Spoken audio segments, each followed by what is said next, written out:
Bueno, yo me voy a ir a 2000 por hora porque hice un esfuerzo extremo de síntesis en el que fracasé. Entonces, ya me puse un cronómetro y voy a correr, pero quisiera pues, abundar en esta parte, aunque puede ser un poco árida, pero creo que justamente como dijo Carolina, mi interés en esta visión regional es porque considero que es muy importante que veamos que aunque cada historia de calle es individual, particular y única, al mismo tiempo el fenómeno tiene características que generan patrones, ¿no? Y que en realidad entenderlo también como patrones en este nivel conceptual abstracto es muy funcional para el diseño de políticas públicas, ¿no? Entonces, yo les voy a hablar evidentemente del caso de México, pero estoy tratando de encontrar esto en lo que es el fenómeno común independientemente del país y van a ver ustedes que aunque no nos pusimos de acuerdo Sergio y Felipe y yo, hay cosas que son evidentemente comunes a la región, ¿no?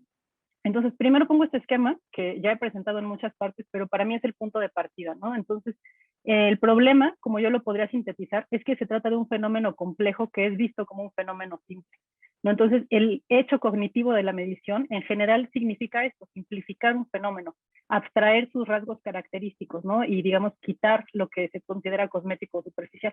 Pero ese es un ejercicio muy difícil, porque a veces se nos va, como decimos acá en México, el niño con el agua, ¿no? Y entonces quitamos características que no deberíamos de quitar porque dejamos de comprender el fenómeno. Entonces, ¿qué lo caracteriza como complejo? Para empezar, que es multicausal. Entonces, la gente nos pregunta por qué alguien llegó a la calle y no hay una sola respuesta, ¿no? Hay muchísimos caminos que llevan a la calle y además siempre se trata de múltiples causas que se interrelacionan. Y estas causas están en el nivel microsocial, que es el nivel del individuo, o sea, en su personalidad, en sus decisiones, en su historia de vida, en el nivel mesosocial, que es el nivel de las interacciones del individuo con su entorno cercano, como su familia, su comunidad, sus vecinos, etcétera. Y también está en las variables de nivel macrosocial, que son contextuales y que son completamente ajenas al individuo. O sea, la persona no es culpable de nacer en Chile, pobre, rico, migrante, en fin, ¿no? Entonces son estas condiciones que están antes del individuo y que sin embargo lo determinan y determinan sus condiciones de vida. Por otro lado, es un fenómeno procesual, es decir, no es una situación que se da hoy porque yo me duermo en la calle, ¿no? Sino que es un proceso. Y creo que los científicos sociales siempre hablamos del tiempo, pero en realidad somos bastante ineficientes en considerarlo en nuestras metodologías y en nuestros resultados, ¿no? Entonces, esta es otra parte fundamental que voy a después ver cuáles son los retos que implica verlo como un fenómeno procesual. Y la otra es que es relacional, y eso es también muy característico de los sistemas complejos. Los sistemas complejos se caracterizan por ser adaptativos. ¿Y a qué se adaptan? Pues a las condiciones del entorno. Entonces, la relación entre el sistema y el entorno en realidad tiene fronteras muy permeables y muy difíciles de distinguir. Por lo tanto, cuando hacemos política pública para las personas en situación de calle, tenemos necesariamente que pensar en cómo las personas que no están en situación de calle determinan las características de la situación de calle, ¿no? Entonces, el entorno social y material del fenómeno son fundamentales.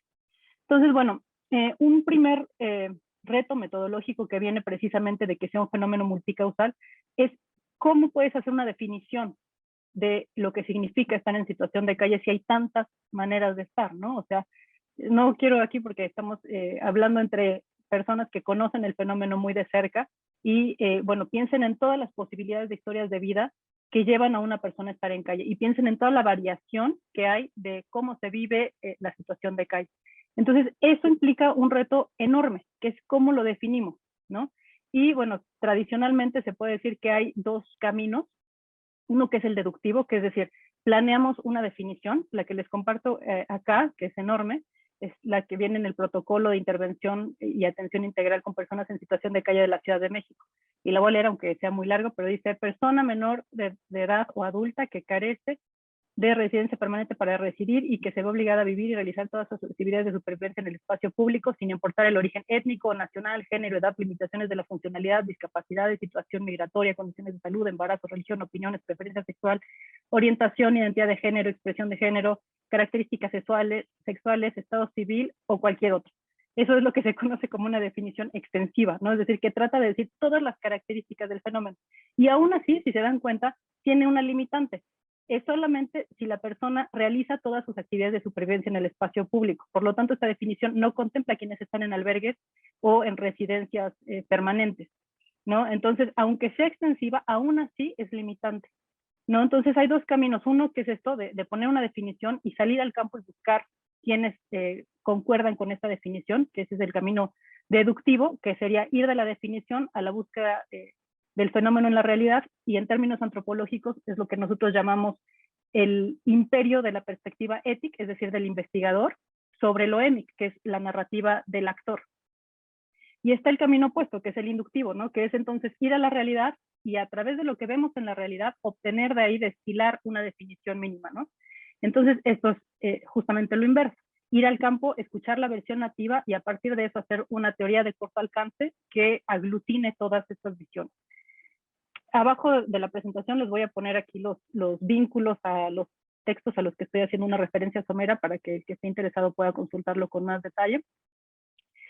¿Qué es lo que vemos entonces? Que el fenómeno es multicausal y por lo tanto metodológicamente implica el reto de hacer una definición, ¿no? Si utilizamos el camino deductivo, entonces no tenemos representada toda la variabilidad del fenómeno.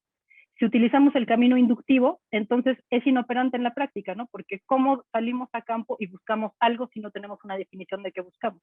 Entonces, lo que necesitamos acá es una complementación de las aproximaciones. Es tener una definición inicial que metodológicamente nos permite salir a campo, pero después tener la flexibilidad de en campo mover esta definición hacia donde los propios actores nos digan que tiene que ir. Por ejemplo, acá digamos de lo que yo les puedo poner como ejemplo, es que si se pone como definición solamente esto de las personas que vivan en situación de calle, alguien que no duerma en un hotel, no duerma en la calle porque duerme en un hotel, ya no se considera en situación de calle.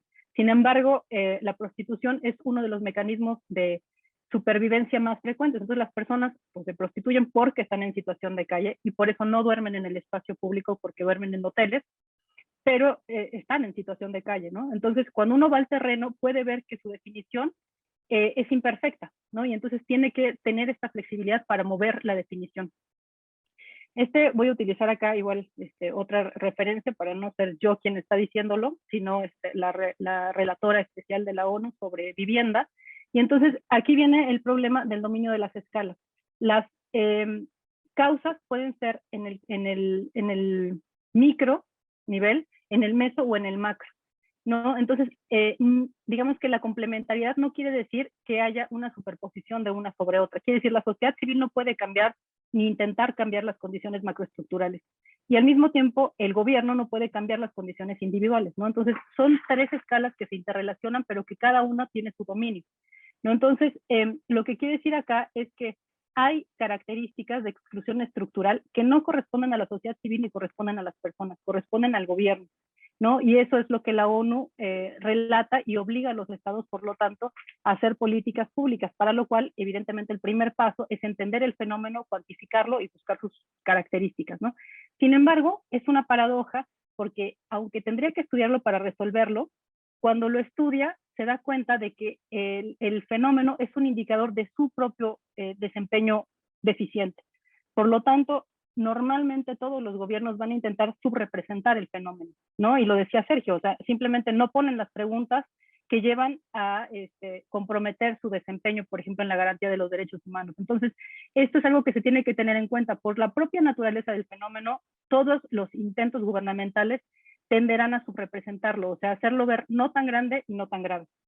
Entonces, aún así, esta escala corresponde al gobierno y por lo tanto los esfuerzos de escala nacional con una metodología cuantitativa que buscan los patrones y las tendencias sí tienen que corresponder a un esfuerzo gubernamental. Sin embargo, y este es otro de los puntos que quiero resaltar, no debe ser el único. No estamos, o sea, para mí una cosa fundamental es que no debe haber una sola fuente de información, un solo censo nacional, sino que tiene que haber múltiples metodologías y múltiples fuentes de información que se complementen, ¿no? Porque por la naturaleza metodológica van a dar resultados distintos. Ahora, otra característica es que esta exclusión es mutua, o sea, cuando las personas llevan mucho tiempo siendo excluidas estructuralmente, también ellas dejan de creer en las instituciones, ¿no? Gubernamentales. Entonces, no es fácil que las personas en situación de calle quieran participar de esfuerzos gubernamentales, ¿no? Tienen razones de sobra de por qué no creen en las instituciones y por qué no quieren cooperar. Y obviamente eso da resultados que no son consistentes, ¿no? Entonces, si un censo está basado solamente en la información autorreferida, es, digamos, dudosa, ¿no? Porque las personas no tienen por qué querer participar en un censo que no entienden para qué sirve o que posiblemente no ven que les sirva para nada, ¿no?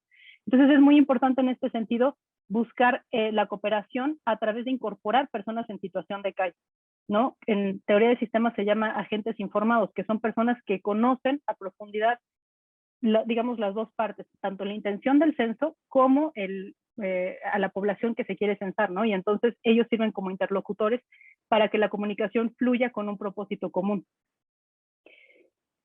Otra característica es que es un diagnóstico social lo que encontramos. O sea, lo que encontramos cuando hacemos un diagnóstico de las personas en situación de calle nos dice mucho de las personas en situación de calle y mucho también de la sociedad de la que forman parte, ¿no? Precisamente por esto de que decíamos que no levitan fuera de un entorno, sino que están en una relación constante. Entonces, si uno encuentra que las personas, ok, gracias, mueren, Avisando. por ejemplo, por deshidratación, nos dice el nivel de exclusión al que la sociedad es capaz de llevarla, ¿no? Entonces, también existe una negación de la propia sociedad de la gravedad de este fenómeno, ¿no? Entonces, esa es otra de las características. Las personas van a ocultar su situación y la sociedad va a pensar que son razones individuales. Entonces, esto es lo que lleva a lo que Felipe decía, como una población de difícil investigación, que es una población oculta. O sea, ellos mismos no quieren que se conozca en muchas ocasiones su situación y las razones de su situación. Entonces, es también información muy íntima, ¿no? Por lo tanto, acá lo que vemos es que la información que se obtiene por medio de la investigación cuantitativa no basta. Se requiere la investigación cualitativa de largo plazo, de un conocimiento íntimo, personal, digamos que las gentes confíen en la persona para que uno pueda obtener información muy, o sea, por ejemplo, llega una persona desconocida en un censo, ¿no? Como le tocó a Felipe, según nos contó, con una capacitación de 20 minutos antes, y le pregunta, ¿por qué te saliste de tu casa? La persona no le va a contar que tenía abuso sexual por un familiar, ¿no? O sea, es absurdo que intentemos llegar a esta información por medio de una estrategia directa e impersonal. Entonces, yo pienso que aquí es muy importante seleccionar qué tipo de preguntas se pueden hacer en una encuesta, no solamente por la ética, sino también, como decía Sergio, porque a veces se vuelven muchísimas y la calidad de la información que vamos a obtener no es buena. ¿Y cuál se tiene que obtener por métodos cualitativos? O por indicadores indirectos, ¿no? Y yo aquí, como soy antropóloga, hablo de la antropología forense porque mucha de la mortalidad y la morbilidad, que está totalmente descuidada como tema de investigación, nos hablaría de las condiciones en las que viven las personas. Bueno, diferentes momentos en el estado de callejerización nos dan diferentes objetivos y nos dan diferentes estrategias de búsqueda y de cuantificación. Por ejemplo, cuando una persona está en las fases iniciales, no se le nota que está en calle, ¿no? Normalmente no ha roto sus redes familiares o redes sociales y entonces puede estar en casa de un amigo, en su auto, etcétera, por mucho tiempo. Y entonces a través de un censo no lo identificamos, ¿no? O ya puede estar en un estadio muy avanzado y entonces estar en zonas que son de mucho riesgo, a las cuales también es difícil acceder para un voluntario, por ejemplo, que no tiene experiencia, ¿no? Y bueno, esto era un poco contar sobre la experiencia en México, pero acá voy a decirles algo que un amigo mío que se llama Álvaro Martos dice, la cuenta imposible, ¿no? O sea, ¿por qué no se puede? Una de las características en cuanto a la sociedad civil organizada, que esta para mí sería la otra forma de obtener la información cualitativa permanente, es que las redes entre organizaciones son reactivas, o sea, como que nos unimos cuando tenemos algo a que responder, pero después no mantenemos esta unión y este trabajo conjunto. La información institucional no siempre se encuentra en sistemas informáticos, entonces puede ser que, pues sí, haya como decía Felipe, auto moderno, super lujo, pero a veces la información está en papel, ¿no? Entonces ni siquiera se puede hacer homologable ni interoperable, ¿no? No se confrontan de forma automatizada y rutinaria, no llevan a cabo notificaciones periódicas ni puntuales. Normalmente esto está asociado a otros problemas que tiene la sociedad civil previos, ¿no? Como un presupuesto bajo, saturación de actividades, falta de tecnología o del conocimiento de la tecnología. El estudio científico no se ve como una prioridad porque se ve como prioritario resolver los problemas inminentes que hay en lo cotidiano. Por algo que el Caracol ha llamado el paternalismo tutelar, pero que yo pienso que también aplica a la sociedad civil, que es a veces como una sobreprotección de las personas en situación de calle, como si no tuvieran una capacidad de decidir, también ellos de agencia para decidir si quieren o no estar en un censo, si quieren o no dar datos, etcétera, ¿no? Y también una cierta suspicacia ante las instituciones gubernamentales. ¿Y qué pasa con las instituciones gubernamentales? El caso de ustedes es especial porque sí tenían dinero para hacer sus conteos. Normalmente todos los países no tienen. Es un sector poblacional al cual no se le transfiere casi recursos, ¿no? Entonces, normalmente hay que hacer los censos o los conteos con 5 pesos, ¿no? La otra es, hay una falta de coherencia entre la ley y la práctica, ¿no? Y priorizamos la ley, pero después no la implementamos. Entonces, hay muchas leyes que están bonitas, bien hechas, y que no tienen una contraparte práctica. Hay una preponderancia de la perspectiva administrativa y política sobre la científica. Muchas veces tenemos estos foros donde discutimos algunas de las características, pero no pasan el filtro de la administración, ¿no? Y se decide con criterios administrativos. También desde las instituciones gubernamentales hay esta suspicacia frente a la academia y frente a la sociedad civil. Entonces, ustedes mencionaban este caso de que la sociedad civil no se logró incorporar. Puede ser que un argumento sea administrativo, pero también es que es muy histórico en este sector esta falta, digamos, de armonía no está el gallito, como decía Felipe, ¿no? Y falta la muñeca, o sea, no se dan la mano normalmente las instituciones gubernamentales y la sociedad civil.